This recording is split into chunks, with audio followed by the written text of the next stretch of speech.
Je passe la parole. Alors maintenant, pour clore cette session, Christophe Matoulin va nous parler de l'arthroscopie du poignet. Donc on est vraiment tout petit et un autre tout petit. Voilà, c'est tout petit poignet à l'ivette, c'est micro à l'ivette.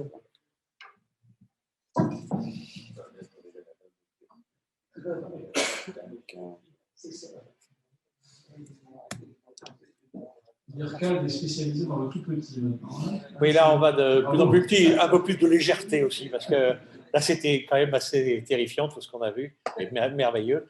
Alors d'abord, je voudrais dire à quel point je suis ému, parce que j'étais un très jeune académicien, je suis rentré il y a près de 25 ans dans cette académie, j'étais jeune, grâce à Philippe Goutelier et ensuite Raoul Tubiana. Et toute ma carrière, je l'ai faite à l'Institut de la main. Régis Lisserand est là, était un de mes partenaires à une époque. Et donc, j'arrive maintenant, je suis un jeune retraité depuis cette année. J'en suis fort ravi, du reste. Et ma deuxième maison, qui est maintenant la seule, c'est l'IRCAD, qui est une maison absolument extraordinaire. Tout ce que vous avez dit est vrai. Et c'est surtout un lieu où on enseigne à des chirurgiens. Et donc, les experts et les chirurgiens permettent d'avoir un échange et un brainstorming permanent. Et en fait, en allant dans tous ces pays où on fait ces cours, on a modifié complètement les techniques. Et donc, c'est grâce à toi, Jacques, que tout ça est un peu arrivé. Donc, le passé de l'arthroscopie du poignet, vous voyez qu'il remonte à 1918 quand même, mais c'est surtout Terry Whipple en 1985, qui est un chirurgien américain absolument exceptionnel, qui a développé les techniques d'arthroscopie et qui a permis d'avoir, il a eu un très grave accident de parapente et il a pu opérer comme c'est le cas souvent aux États-Unis, ses assurances sont interdites. Mais il avait publié un livre en 1992 où tout était décrit. Il ne l'avait pas fait, mais il l'avait imaginé. Et donc, c'est le père spirituel de notre association. La deuxième période des années 80-90, on était relativement peu à faire de l'arthroscopie du poignet. Moi, j'ai commencé à la suite de ma rencontre avec Philippe Safar en 1985 et on utilisait un arthroscope du genou pour entrer dans le poignet. Je ne vous dis pas les dégâts qu'on causait à l'époque. Et donc, on a attendu la miniaturisation pour arriver à la troisième période où là, ça se développait un peu plus, mais c'était uniquement pour le diagnostic. Et vous voyez que en 2015, j'ai fait ma 3000e arthroscopie et c'était une arthrodèse partielle du carpe sous arthroscopie. Et donc, ça, c'était quand même assez extraordinaire. Vous voyez donc les indications que j'avais revues pour 4000 cas. Le diagnostic isolé ne représente plus qu'1%, c'est-à-dire que c'est extrêmement rare et c'était surtout dans les premiers cas. Mais maintenant, chaque fois qu'on va faire une arthroscopie du poignet, on fait cette arthroscopie et avec le diagnostic qui est précisé, puisque évidemment les moyens d'imagerie moderne nous permettent d'avoir une idée de l'indication, mais on la précise avec l'arthroscopie. Et après, on fait le geste technique. Et vous voyez que les gestes sont assez nombreux. Alors, on va commencer par le plus simple, qui est les kystes synoviaux. Les kystes synoviaux, c'est toujours ennuyeux à traiter. On les infile, ça récidive. On les écrase, ça récidive. On les opère, ça colle. Donc, l'arthroscopie du poignet est une technique qui est parfaitement adaptée. On enlève exactement ce qu'il faut. Et surtout, le patient sort le jour même. On ne fait plus de points sur la peau et donc il peut se servir de sa main le jour même de l'intervention. La révolution, ça a été sur la compréhension des lésions des ligaments intrinsèques, à savoir le TFCC surtout, et le ligament triangulaire et le ligament scapholinaire. Le ligament triangulaire, on a décrit, d'abord on a compris comment il était, et ce n'était pas seulement un morceau de triangle, c'est beaucoup plus complexe que ça.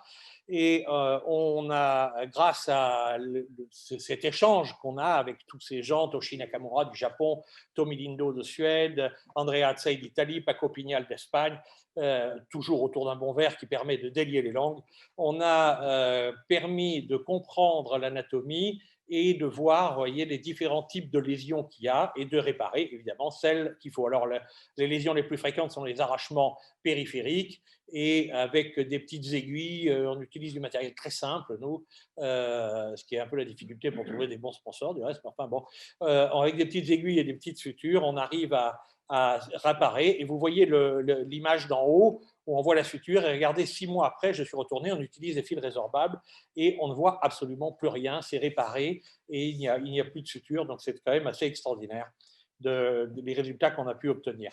Alors, on a des désinsertions de fovéal, qu'on appelle de l'insertion fovéale sur la tête de Luna, où il y a on voit ce ligament qui flotte, et on arrive avec des techniques de suture arthroscopiques sans ouvrir, par des toutes petites sutures, à réinsérer à l'aide de petites encres dans le bon endroit, à réinsérer le ligament triangulaire et obtenir de très bonnes stabilités. Évidemment, les patients sont immobilisés derrière. Alors, le plus spectaculaire, ça a été le ligament scaphoulinaire, parce que le ligament scaphoulinaire, comme vous le voyez sur la dissection anatomique, on voit le scaphoïde à gauche et le lunatum à droite. Pendant très longtemps, on a cru que l'arche fibreuse, l'arche ligamentaire qui est entre les deux os était le ligament. Et si vous regardez bien l'image qui est en face de la petite flèche, on voit que la couleur n'est pas tout à fait la même que le reste des ligaments. Et en fait, c'est logique puisque c'est une zone non vascularisée et donc qui ne se répare pas. Et du reste, quand on rentre chez les patients âgés, on retrouve des dégénérescences de cette zone avec une perforation, mais aucune instabilité ni lésion cartilagineuse. Alors ça a été tout à fait spectaculaire et on a compris qu'en fait, il y avait, ce qui est assez logique, il y a deux os, il y a le lunatum, il y a le scaphoïde, il y a un ligament devant, un ligament derrière, et ces ligaments sont attachés à la capsule palmaire et dorsale. Donc, là, on a fait un travail remarquable à l'IRCAD avec pas mal d'amis, parce qu'on s'est rendu compte, vous voyez, on suit le ligament triangulaire, il y avait une instabilité, et le ligament est juste, on voit sur l'image en haut à droite l'aspect normal, et on a décrit cette lésion qu'on ne voyait pas quand on ouvrait les poignets, puisqu'on la coupait, quand on faisait un nouvel abord normal, chirurgical. Le poignet est parfaitement adapté à la chirurgie arthroscopique, et on a appelé cette structure anatomique le DCSS, dorsal capsulo-scapholinoid septum, qui nous a permis d'inventer et d'imaginer des techniques chirurgicales mini-invasives pour réparer le ligament triangulaire. Vous voyez à droite la découpe cadavérique d'une suture et on voit que l'épaisseur de ce qu'on va réparer, c'est-à-dire remettre en bonne position, c'est-à-dire le ligament dorsal scapholinaire et la capsule, est assez épais. Alors, on utilise des petites sutures, on passe à travers la capsule, à travers les ligaments qui sont toujours présents. Bien sûr, il faut qu'il y ait cette configuration lésionnelle pour pouvoir faire ce type de suture. Il y a différents cas. On va faire une petite suture à l'extérieur, on la remet en place, elle reste en avant des ligaments scapholinaires. Puis ensuite, on va fixer la capsule dorsale et la rapprocher. Et comme c'est une zone bien vascularisée, elle va se réparer. Au départ, on mettait des broches de manière systématique. Actuellement, je n'en mets pratiquement plus jamais, puisque c'est plus iatrogène et ça ne change pas la qualité des résultats. Les fractures du radius, alors là encore, vous voyez, ce type de fracture était extrêmement difficile à traiter par voie d'abord ouverte. Et là, en intra-articulaire, on arrive à remettre les petits fragments, en particulier les petits die punch enfoncés, et à les stabiliser. Vous voyez que c'est une image très ancienne, puisqu'on n'avait pas encore les plaques à vis verrouillées antérieures, qui nous évitent de mettre les broches que je mettais pour maintenir ces petits fragments, et ça nous permettait d'obtenir de très bons résultats. Paco Pignal a développé aussi des corrections de calvitieux intra-articulaires sous arthroscopie sans ouvrir, ce qui est assez spectaculaire dans la qualité des résultats fonctionnels puisqu'on évite les accolements. Le traitement des fractures du scaphoïde, là encore, très utile. On a une fracture du scaphoïde déplacée.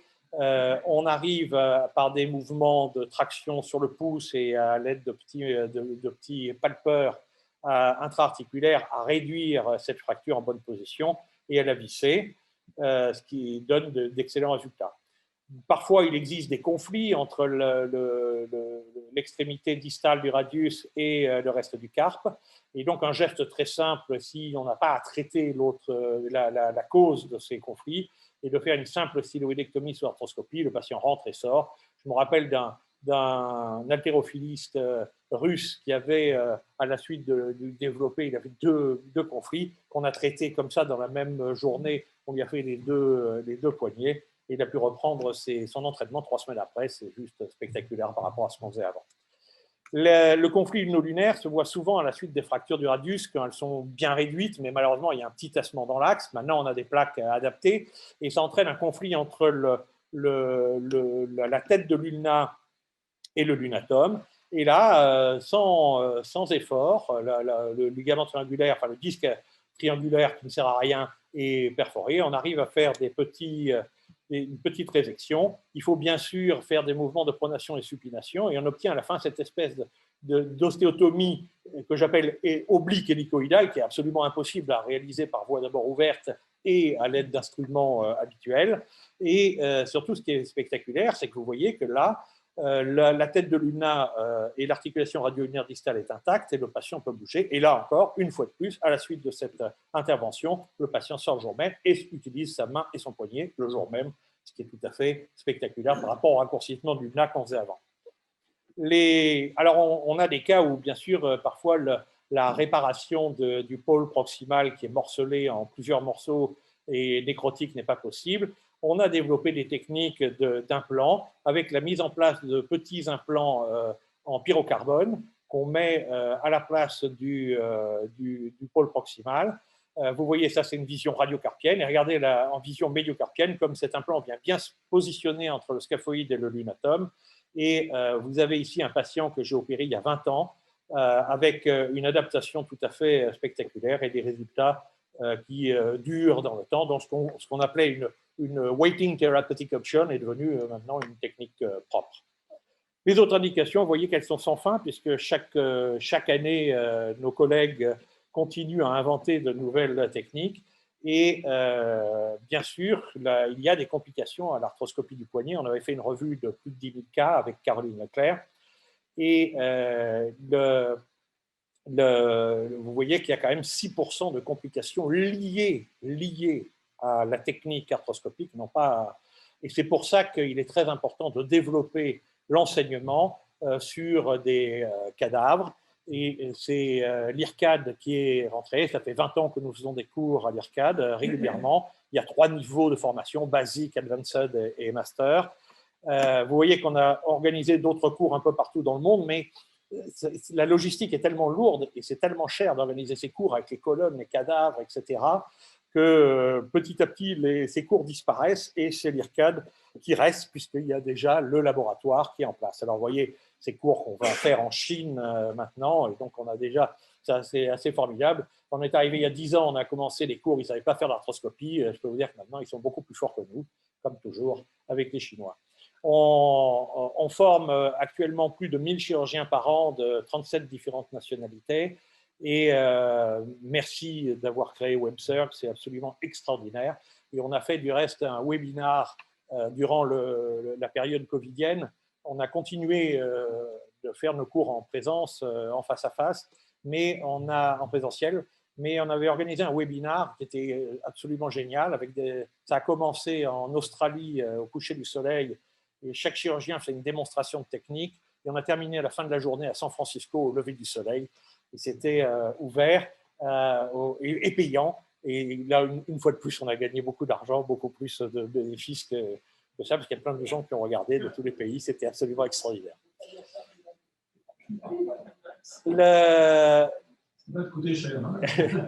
Takashi avait dit, je suis sûr qu'un jour, il y aurait un chapitre d'arthroscopie. Bon, il y a eu plein de livres qui ont été publiés, mais je suis particulièrement fier d'avoir créé le Journal of Resurgery, qui est un journal donc référencé avec un impact factor, et nous en sommes à la 10e année maintenant, avec 6 issues par an, qui l'eût cru, qui ne parle uniquement que du poignet.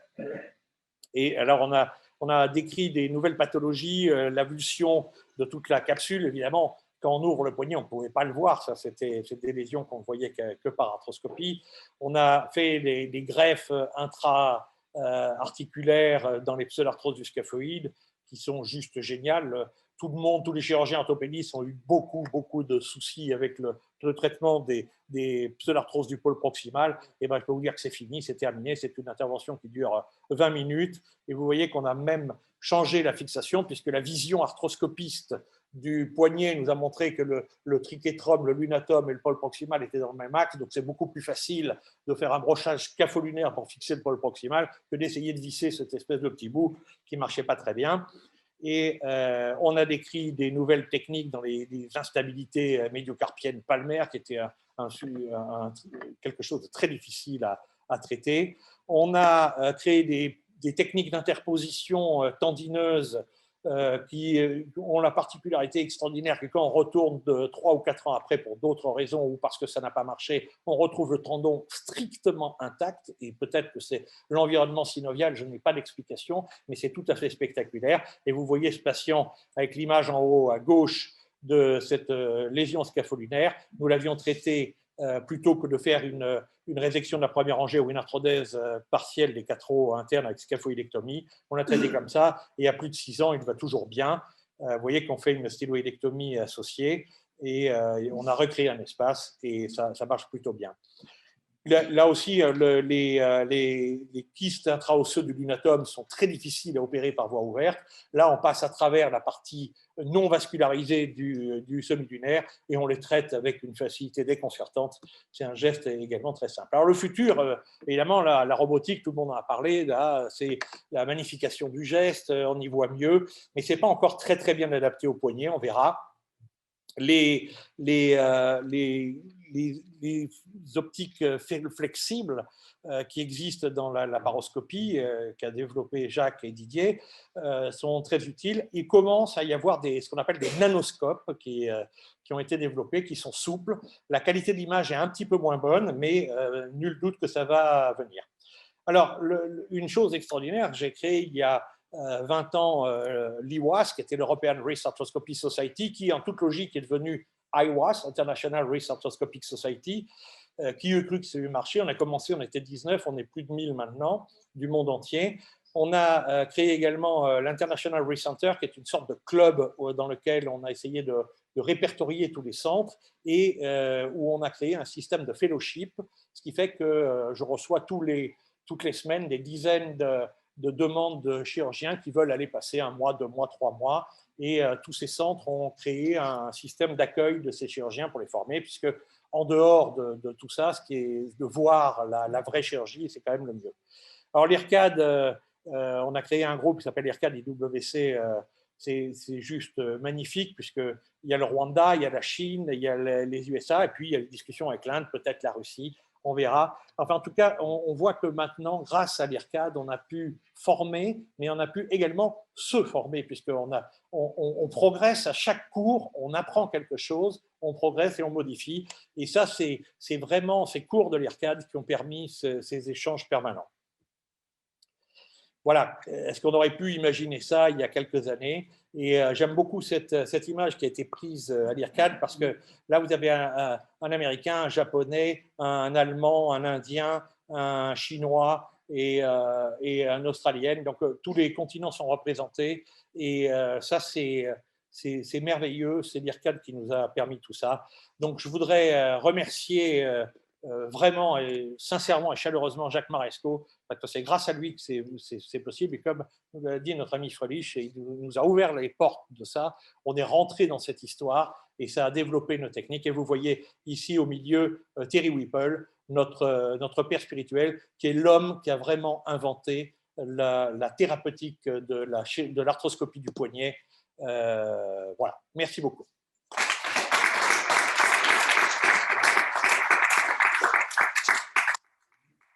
Des questions, c'est très intéressant, magnifique. Est-ce que vous attendez votre aptitude à traiter les articulations digitales? Alors oui, bien sûr. On fait l'arthroscopie du poignet nous a permis de faire également l'arthroscopie trapézo-métacarpienne. J'ai créé des techniques d'interposition tendineuse dans des rhizarthroses axées chez les personnes jeunes, qui évitent de faire des trapédectomies ou des prothèses, qui sont des techniques très simples et qu'on rentre. On prend par une petite voie d'abord avec un stripper à tendon, un petit palmaire qu'on va mettre dessus et ça permet d'attendre. Bon, j'ai des patients qui ont plus de 15 ans de recul maintenant, donc ça va. Et dans les articulations des petites articulations, on y arrive avec la distraction, mais avec des tout petits nanoscopes, des petits arthroscopes de 1,9, donc ils sont très, très petits. Il y en a un encore un peu plus petit qui fait 0,8 mm, qu'on appelle l'aiguille, mais qui est extrêmement cassant, il faut faire attention, mais ça nous permet de faire des gestes de résection, d'ablation de corps étranger, de petites résections de zones cartilagineuses. Oui, on y arrive. Ce n'est pas très développé parce que ce n'est pas très intéressant. En chirurgie pédiatrique? Et ça pourrait, en orthopédie pédiatrique? Alors oui, moi je voulais faire un travail parce que je suis absolument persuadé qu'il y a des lésions ligamentaires chez les enfants. Vous savez que quand on a un ligament de cheville abîmé, on ne peut pas marcher. Le poignet, on s'adapte. Et donc souvent, moi je vois arriver des jeunes adultes de 20 ans ou 22 ans qui ont des lésions arthrosiques de scapholinaire anciennes. Et je leur pose la question et ils me disent non, peut-être une fois quand j'avais 6 ans, je suis tombé en vélo, mais et je suis sûr que là, il y a un travail à faire d'arthroscopie biatrique. J'ai retiré moi, des ganglions gênants à des enfants de 6 ans qui avaient des ganglions douloureux gênants, et j'ai pu le faire avec des petits arthroscopes, mais ce n'est pas développé et je n'arrive pas à trouver le lien. Est-ce que, par ailleurs, dernière question pour moi en tout cas, le syndrome du canal carpien, les maladies des aponévroses, etc., est-ce que bénéficier éventuellement de Alors oui, là on est dans l'endoscopie. Il y a bien sûr des techniques d'endoscopie de libération du canal carpien. Elles sont difficiles à apprendre. Le problème, c'est que c'est très difficile techniquement à apprendre aux jeunes chirurgiens. Et comme c'est un petit peu dangereux, il y a eu quand même pas mal de sections de nerfs. Malheureusement, ça a eu un gros essor grâce à un chirurgien hongkongais qui s'appelait Shaw. Et j'avais vu ça au congrès de Toronto, au congrès américain qui avait lieu à Toronto en 91.